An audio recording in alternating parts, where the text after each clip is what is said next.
विलासराव विखे सहकारी साखर कारखान्याच्या 8,86,00,000 रुपये कर्जमाफी प्रकरणी भाजप नेते आणि मंत्री राधाकृष्ण विखे यांच्यासह 54 व्यक्तींविरुद्ध सर्वोच्च न्यायालयाच्या आदेशानुसार लोणी पोलीस स्टेशनला फसवणूक, कट करणे, बनावट दस्तऐवज तयार करणे अशा विविध कलमांखाली नुकताच अजामीनपात्र आणि दखलपत्र असा गंभीर गुन्हा दाखल झालेला आहे।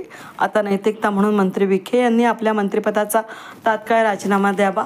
विखेंनी राजीनामा न दिल्यास मुख्यमंत्री देवेंद्र फडणवीस यांनी तो राजीनामा घ्यावा अशी मागणी विखे कारखान्याचे ऊस उत्पादक शेतकरी आणि ज्येष्ठ विधिज्ञ ॲडव्होकेट सुरेश लगड यांनी केली आहे। ऊस उत्पादक शेतकऱ्यांच्या टाळूवरील लोणी खाण्याचा हा प्रकार असून या संदर्भात विखे कारखान्याचे सभासद बाळासाहेब विखे पाटील यांनी लोणी पोलीस स्टेशनला फिर्याद दिल्यानं गुन्हा दाखल झाला।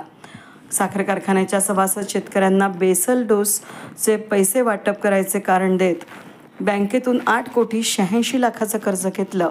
ते शेतकऱ्यांना न देता त्यांचा गैरवापर करण्यात आला। कर्जमाफीत हे कर्ज माफ करून घेत मोठी फसवणूक करण्यात आलेली आहे। अखेर सर्वोच्च न्यायालयानं फिर्यादी बाळासाहेब विखे पाटील यांना न्याय दिला। विशेष म्हणजे दाखल असलेल्या गुन्ह्यात भादवी कलम 415, 420, 464, 465, 467, 471, 34 आणि 120(ब) लावलेले असून या कलमांपैकी कलम 420 खाली 7 वर्षांपर्यंत कारावास आणि दंडाची शिक्षेची तरतूद आहे।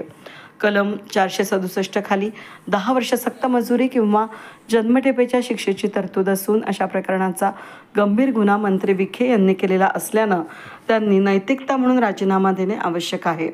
मंत्रिमंडळाची बैठक चौंडी, जामखेड या ठिकाणी होत असून या बैठकीला मुख्यमंत्र्यांनी आरोपी मंत्री विखे यांना बोलवून नये आणि बळीराजाच्या नावाखाली हा गैरप्रकार घडला ही अशोभनीय आणि गंभीर बाब आहे असं म्हटलं आहे।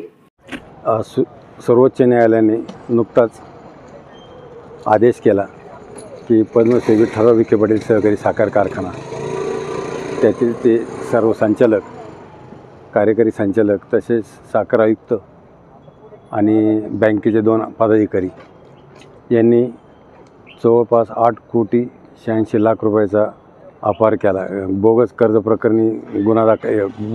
प्रकरणी कार्यवाही केली म्हणून बाळासाहेब किरणोद विखे लोणीचे सभासद यांनी सुप्रीम कोर्टात केस मांडली होती आणि सुप्रीम कोर्टाने निर्देश दिले, डायरेक्शन दिले की याच्यामध्ये राधाकृष्ण विखेंसह सर्व संचालकांच्या विरुद्ध गुन्हा दाखल करून पुढील तपास करावा। त्याप्रमाणे लोणी पोलीस स्टेशनला परवा गुन्हा दाखल झालेला आहे। याच्यामध्ये गुन्ह्याचं स्वरूप जे आहे ते फसवणूक, नंतर खोटी कागदपत्र बनवणे, कट करणं अशा प्रकारचे गुन्हे आहेत। त्याच्यामध्ये कलम 415, 420, 464, 465, 467, 471 व 120(ब), 34 असे गुन्हे आहेत। आता याच्यामध्ये 420 म्हणजे फसवणुकीचं कलम, याच्यामध्ये 7 वर्षापर्यंत सजेची शिक्षा आहे व दंडाची तरतूद आहे आणि 467 खाली 10 वर्ष व जन्मठेपेची देखील शिक्षेची तरतूद आहे। त्यामुळे हा कागदोपत्री पुरावा आहे आणि हा कागदोपत्री पुरावा असल्यामुळे याच्यामध्ये निश्चितच मंत्री जरी असले तरी त्यांचा त्यात सहभाग दिसल्यास त्यांना 100% शिक्षा होऊ शकते।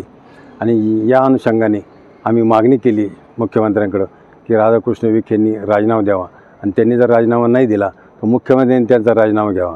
आता 6 तारखेला चौंडीला मंत्रिमंडळाची बैठक होत आहे, त्या ठिकाणी देखील आमची अशी मागणी आहे की मुख्यमंत्र्यांनी राधाकृष्ण विखेंना त्या मीटिंगला हजर करून घेऊ नये, कारण गुन्हेगारी स्वरूपाच्या मंत्र्यांनी असे उद्योग केले तर ते चुकीचा मेसेज समाजामध्ये जाईल।